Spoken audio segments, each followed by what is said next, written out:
ويلا بينا ناخدكم معانا في تجربة جديدة، وهو ماضو في التجمع.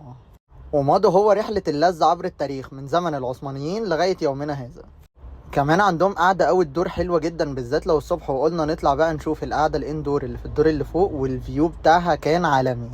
احنا قلنا بقى نعمل ميكس في الفطار ده غريب جدا ما بين فطار مصري وفطار تركي، ودول الصنايتين اللي احنا نزلناهم بكل محتوياتهم.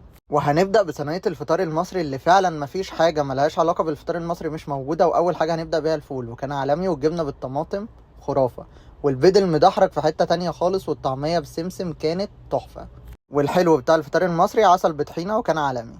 وتاني صينية معانا كانت الفطار التركي، واللي خليت محمد اخويا هو اللي يجربها، وبدأ بالشكشوكة وعجبته جدا. ودخل بقى على جبن الماعز بالشبت وجبن الكشكفال وكرات اللبنة، وكان تشكيل الجبنة خرافة.